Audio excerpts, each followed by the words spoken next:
ఎలా ఉంటుందో నా పాత్ర రేపు చూడబోతున్నారు. అంతే చెప్తా సినిమా గురించి, అంతకంటే నేను చెప్పను. చూస్తారు సినిమా. చెప్పేదంతా మా బోయపాటి గారు చెప్పరనుకున్నా, కొంచెం చెప్పేశారు సినిమా గురించి. సో అటువంటిది అఖండ చిత్రం.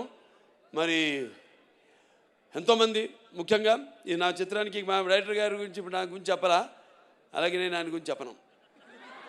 ఆయన నా గురించి చెప్పలేదని కాదు, కానీ మేము చెప్పుకోవడానికి ఏముంది, 3 ముక్కలు, ప్యాకెట్లో 3 ముక్కలు, 3 నిమిషాలు మాట్లాడుకుంటాం ఏదైనా సినిమా చేయాలనుకుంటే, అంతే.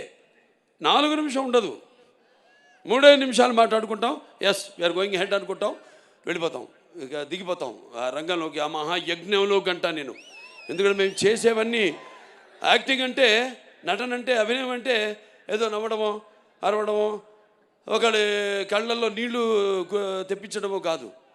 ఆయనకు తెలుసు, నాకు తెలుసు యాక్టింగ్ అంటే ఏంటో, మా వాళ్ళందరూ తెలుసు. ఎందుకంటే మేమంతా కలిసి పనిచేస్తాం కాబట్టి. యాక్టింగ్ అంటే ఇంకో ఆత్మలోకి ప్రవేశిస్తున్నాం మనం, ఆ ఆత్మ అనుభవాలు మనకు తెలియదు, కానీ వెళ్తున్నాం ఆ పాత్రలోకి. నా అదృష్టం ఏంటంటే నేను ఒక ఏమంటా పాదరసంలో అంటాడు నేను, ఎందులోకి వెళ్తే అందులోకి, ఏదైనా సరే దేనికైనా ఛాలెంజ్. పాదరసం తెలుసు కదా మీకు, ఎటు వెళ్తే ఆకారం తీసుకుంటుంది అది. ఆ ఆకారం తీసుకునే అదృష్టవంతుడిని నేనని, నాకు ఈ జన్మనిచ్చినందుకు, ఆ పుణ్య దంపతులకు బిడ్డగా పుట్టించినందుకు ఆ భగవంతుడికి, ఆ కళ్ళమ్మ తల్లికి నా ధన్యవాదాలు తెలియజేసుకుంటున్నాను.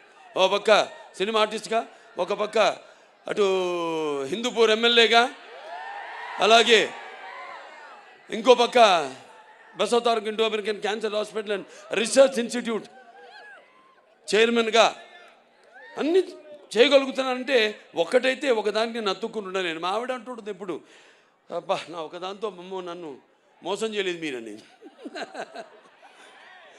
నన్నే అంటు పెట్టుకున్నారని. సరే ఇక పోతే ఇంకెవరు పోతే ఎవరు పోరు, అందరం బాగుంటాం శివుడి ఆశీస్సులతో, అందరం బ్రహ్మాండంగా. ఆ భగవంతుడు అంటే మన త్యాగాలు మన చెప్పేశారు బోయపాటి గారు, ఇక అంతకంటే నేను మళ్ళీ చెప్పడం బాగుండదు. సినిమాలో రేపు చూస్తారు. అసలే టైం కూడా నేను చెప్పాను మన వాళ్ళందరితో అన్ని చాలామందిని అవుతున్నాను కూడా నేను, అది కూడా చెప్తున్నాను. బాధపడేవాళ్ళు బాధపడితే నేను ఏదైనా ముక్కు సూటుగా మాడతాను.